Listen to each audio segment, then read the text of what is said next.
Sheikh Abdul Molla school and college কর্তৃক আয়োজিত অনলাইনের ক্লাসের পক্ষ থেকে পঞ্চম শ্রেণীর প্রিয় শিক্ষার্থীদেরকে জানাই আন্তরিক অভিনন্দন ও শুভেচ্ছা। আশা করি তোমরা যে যেখানে আছো সুস্থ আছো, ভালো আছো। আজ আমি তোমাদের গণিত বিষয়ের উপর ক্লাস নেব। আমার ক্লাসের গণিত বিষয়ে অনুশীলনী 13 উপাত্ত বিন্যস্ত করো। এর উপরে আমি একটা সৃজনশীল করাবো। আমি প্রথম উদ্দীপকটা বলতেছি। সোনাপুর গ্রামের আয়তন 6 বর্গ কিলোমিটার এবং লোক সংখ্যা 3000 জন।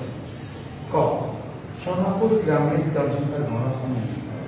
খ 10 বছর পর ওই গ্রামের জনসংখ্যা 2000 জন বৃদ্ধি পেয়ে তখন ওই গ্রামের জনসংখ্যার ঘনত্ব। আমি যাচ্ছি কয়ে দেওয়া আছে কি সোনাপুর গ্রামের আয়তন 6 বর্গ কিলোমিটার আর জনসংখ্যা দেওয়া আছে 3000 জন। আমরা জানি কি জানি জনসংখ্যার ঘনত্ব সমান হলো জনসংখ্যা ভাগ আয়তন। জনসংখ্যা কত দেওয়া আছে 3000 ভাগ আয়তন হলো 6 বর্গ কিলোমিটার ভাগ 6 জন ভাগ বর্গ কিলোমিটার এর একক মিটার। তাহলে ভাগ দিলে 6 দিয়ে যদি 3000 এ ভাগ দিই 500 জন ভাগ প্রতি বর্গ কিলোমিটার। তাহলে সোনাপুর গ্রামের জনসংখ্যার ঘনত্ব 500 জন বর্গ কিলোমিটার। খ 10 বছর পর ওই গ্রামের জনসংখ্যা বৃদ্ধি হয়েছে কত জন 2000 জন। তাহলে 10 বছর পর ওই গ্রামের জনসংখ্যা হবে আগে ছিল 3000 বৃদ্ধি পাইছে 2000 3 আর 2 কত 5000। তাহলে ওই গ্রামের জনসংখ্যার ঘনত্ব একই নিয়মে একই সিস্টেমে জনসংখ্যা ভাগ আয়তন। তাহলে জনসংখ্যা কত ছিল 10 বছর পর 5000 ভাগ 60 আচ্ছা 5000 ভাগ 6 ভাগ দিলে কত হয় আমি আবার একটু দেখাই 6 দিয়া 5000 এর ভাগ দিই কবার যায়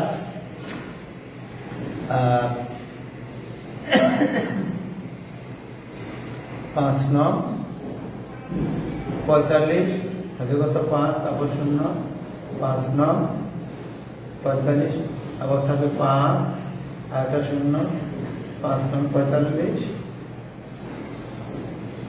আর 10 সরি আর ভুলে গেছি সবই ভাগ 5000 কে 6 দ্বারা ভাগ দিলাম 6 আর 48 তাই কত 2 একটা 0 হলো 20 3 6 18 থাকে 2 আর একটা 0 হলো যা করতে পার 3 6 থাকে 2 দিলাম দশমিক আনলাম 0 আবার 3 বেলা 3 6 থাকে 2 18 0 দিলাম 18 3 6 থাকে 2 3 তার মানে এত জন বর্গ কিলোমিটার প্রায় এত জন বর্গ কিলোমিটার প্রায়। তাহলে আমরা 10 বছর পর সুতরাং 10 বছর পর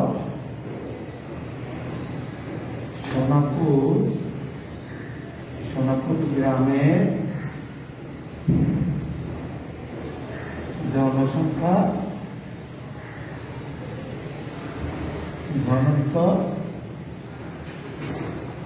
833.33 এত জন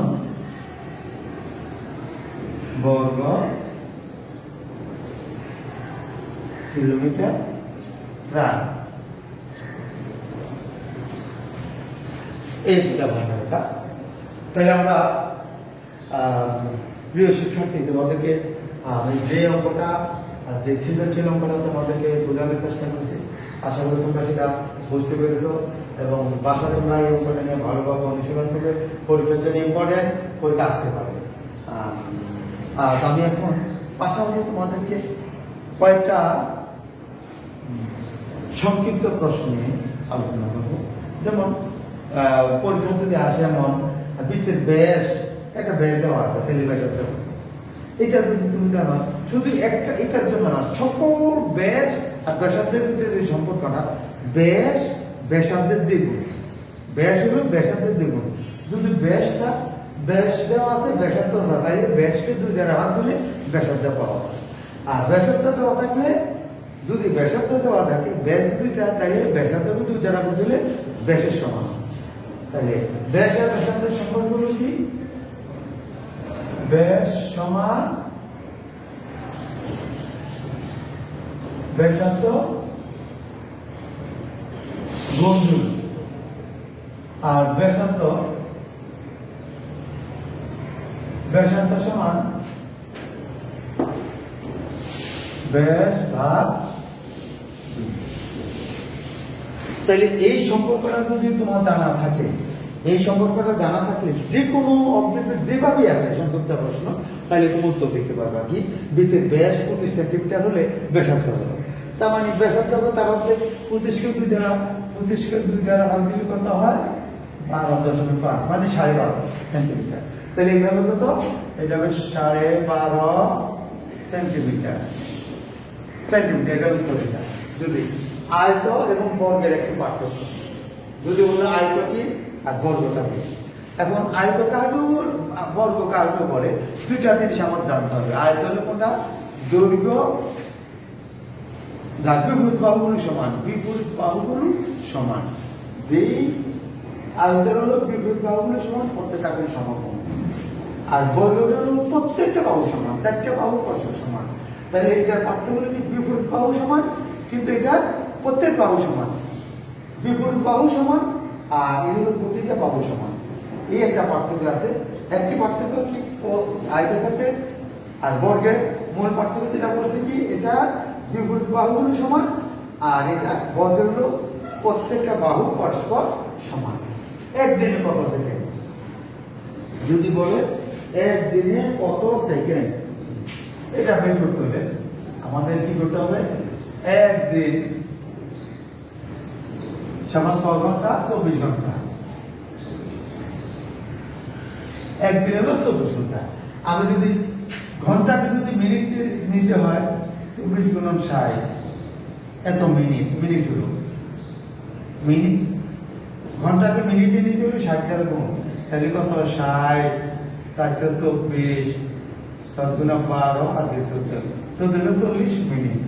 এটা যদি আবার 440 সেকেন্ড,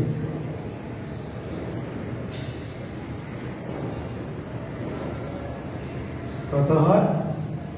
এত সেকেন্ড 424 26 6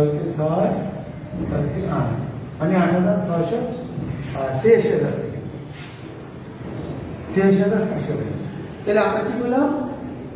একদিনে কত সেকেন্ড? 86,400 সেকেন্ড। আমি আবার দেখাচ্ছি। এই 200 বসালাম, 424 27 424 26 27 6 8 মানে 86,400 সেকেন্ড। এটা পাইলাম। এবার যদি বলি গড় নির্ণয় সূত্রটি বলো। গড় নির্ণয়ের সূত্রটি হলো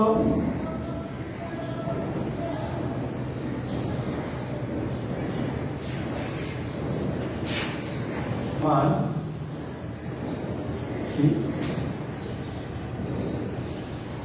সংখ্যাগুলো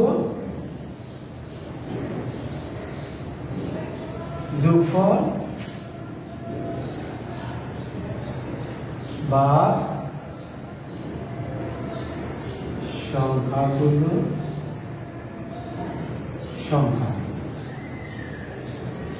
তাহলে গড় সমান কি? সংখ্যাগুলোর যোগফল বা সংখ্যাগুলোর সংখ্যা। এটা হলো তরল পদার্থের আয়তন নির্ণয়ের মূল একক। তরল পদার্থের আয়তন নির্ণয়ের মূল একক হলো লিটার। মনে রাখতে লিটার। এটা হলো লিটার। 1080 ঘন্টায় কত দিন? 1080 ঘন্টা কত দিন? 1080 কে 1000 কয় ঘন্টা? একদিন। কয় ঘন্টা? একদিন। 24 ঘন্টা একদিন। তাহলে 24 দ্বারা ভাগ দিই। 24 দ্বারা ভাগ দিলে কত? 424 96 হয় কত?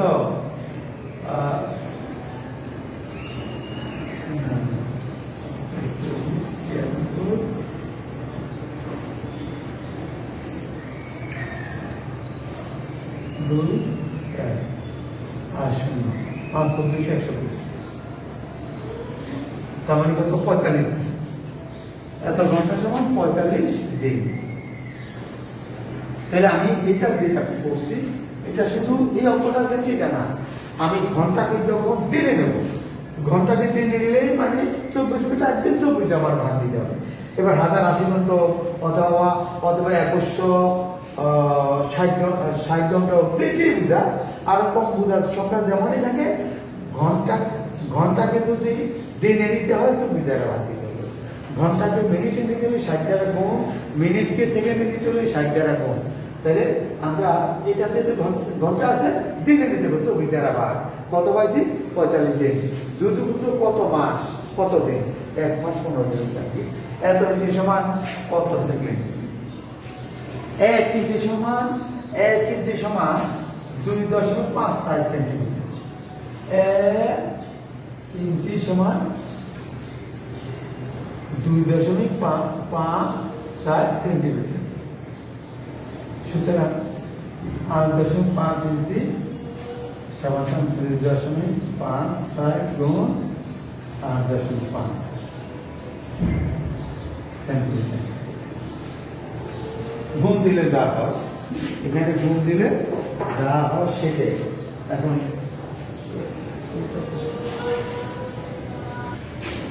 1 ইঞ্চি সমান আমরা এটা জানি, এটা জানা থাকতে হবে। 1 ইঞ্চি সমান 2.56 সেন্টিমিটার। এটা সারা জীবন মনে রাখতে হবে। 1 ইঞ্চি সমান 2.56 সেন্টিমিটার।